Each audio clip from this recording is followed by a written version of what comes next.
उपशम प्रकरण का टॉपिक है आज का। जीवन मुक्ति की प्राप्ति कराने वाले विभिन्न प्रकार के निश्चयों तथा सब कुछ ब्रह्मा ही है, इस पारमार्थिक स्थिति का वर्णन। जीवन मुक्ति की प्राप्ति कराने वाले विभिन्न प्रकार के निश्चयों तथा सब कुछ ब्रह्मा ही है, इस पारमार्थिक स्थिति का वर्णन। श्री वशिष्ठ जी कहते हैं, श्री राम जो विदेह मुक्त है वे वाणी के विषय नहीं होते। शरीर त्याग कर साक्षात पर ब्रह्म स्वरूप हो जाने के कारण उनकी महिमा तक वाणी की पहुँच नहीं हो पाती। इसीलिए उनकी स्थिति का वर्णन नहीं किया जा सकता कि देह से मुक्त है वो, विदेह मुक्त। अतः तुम इस जीवन मुक्ति का वर्णन सुनो। संसार सत्य है यह समझते हुए जिसके कारण विषय भोगों के भोगने में दृढ़ भावना हो गई है, ऐसी तृष्णा द्वारा जीव की जो बाह्य पदार्थ में उसकी सत्ता को लेकर आ सकती है, उसे आचार्य लोग सुदृढ़ संसार बंधन कहते हैं। कि विषय भोग में जिसकी आसक्ति है, विद्वान लोग उसे, आचार्य लोग सुदृढ़ संसार कि वो संसार के बंधन से बहुत ही टाइट बन जाता है। जीवन मुक्तों के शरीर के अंतःकरण में भोग पदार्थ मिथ्या है। इस निश्चय से हृदय में भोग संकल्प रहित और बाह्य संसार में विहार करने वाली स्फुरना हुआ करती है। महामते श्री राम, यह मुझे प्राप्त हो, इस प्रकार की जो हृदय में भावना है उसे तुम तृष्णा और संकल्प नामक श्रृंखला समझो। कि कोई भी चीज़ के लिए सोचे ना प्राणी के मुझे प्राप्त हो, तो ये तृष्णा है और संकल्प की श्रृंखला बनती जाती है। उस तृष्णा का सत्य और असत्य सभी पदार्थों में सदा त्याग करके जो परम उदार हो गया है, वह महामनस्वी पुरुष जीवन मुक्ति पद को प्राप्त करता है। कि तृष्णा का सत्य और असत्य, सत्य और असत्य का जिसको पदार्थों का ज्ञान हो जाता है, वो सदा त्याग करके जो परम उदार हो गया है,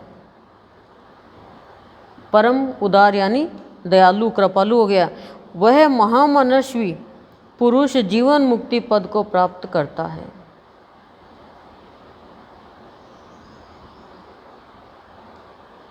श्री राम, विचारवान पुरुष के हृदय में 4 प्रकार का दृढ़ निश्चय होता है।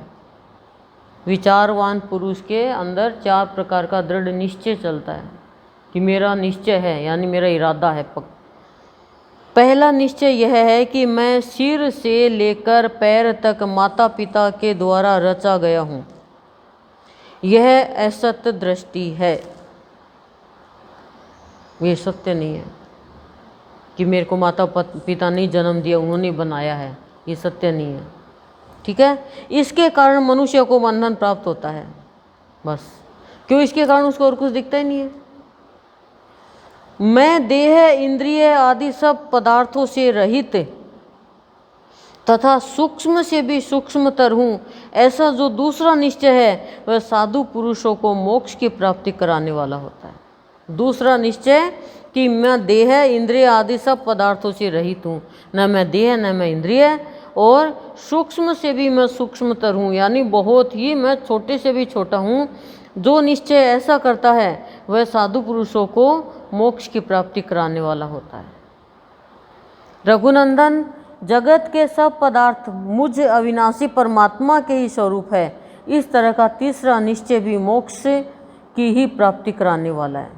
कि सारे जगत के अविनाशी जो पदार्थ है वो जगत के सब पदार्थ मुझ अविनाशी परमात्मा के ही स्वरूप है। खुद को अविनाशी परमात्मा मानता है, सारे पदार्थ उनके स्वरूप को मानता है। तो तीसरा निश्चय मोक्ष कराने वाला है। अहंकार अथवा यह सारा जगत सदा आकाश के समान शून्य ही है, ऐसा जो चौथा निश्चय है वह भी मोक्ष की ही सिद्धि का कारण है। कि अहंकार यह सारा जगत सदा आकाश के समान शून्य है, ऐसा जो चौथा निश्चय कर लेता है वह भी मोक्ष की ही सिद्धि का कारण होता है। इन 4 निश्चयों में जो पहला है उसे बंधन कारक कहा गया है। शुद्ध भावना से उत्पन्न हुए शेष 3 प्रकार के निश्चय मोक्षदायक बताए गए हैं। ये देख लो, और मनुष्य इसी पहले में जाता है कि माँ बाप तो घर पे बैठे हैं, माँ बाप तो ये है, और सत्संग में चल पड़े। बोले ये ऐसा था, उन माँ बाप से भी ऊंचे माँ बाप, उनके भी माँ बाप है, उनको उन तक वो नहीं पहुँच पाता। महामते मैं आत्मा ही सब कुछ हूँ, इस प्रकार का जो निश्चय है उसे पाकर ही मेरी बुद्धि फिर कभी विषाद को नहीं प्राप्त होती। जो ये जान लेता ना कि मैं ही आत्मा हूँ, तो फिर विषाद को प्राप्त नहीं होती बुद्धि।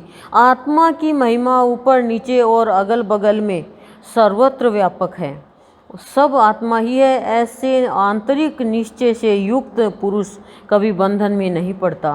जैसे अपार महासागर पाताल तक जल से भरा हुआ है, वैसे ही ब्रह्मा से लेकर कीट पतंग तक सारा जगत परमात्मा से परिपूर्ण है।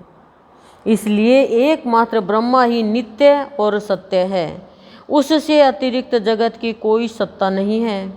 ठीक वैसे ही जैसे सारा समुद्र जल ही है, उससे भिन्न तरंग आदि कुछ भी नहीं है। यानी कि सागर है, समुद्र जल से भरा हुआ है, जल की तरंगों से है, वैसे ही सारा संसार जगत परमात्मामय है।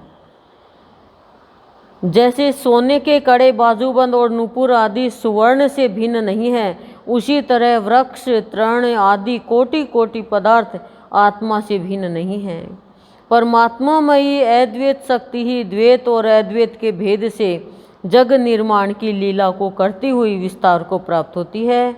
वास्तव में न तो अहंकार है और न यह जगत ही है, यह सब कुछ केवल निर्विकार शांत विज्ञानानंदघन ही प्रकाशित हो रहा है। यह संसार न तो असत है और न सत है, सदा यही समझना चाहिए।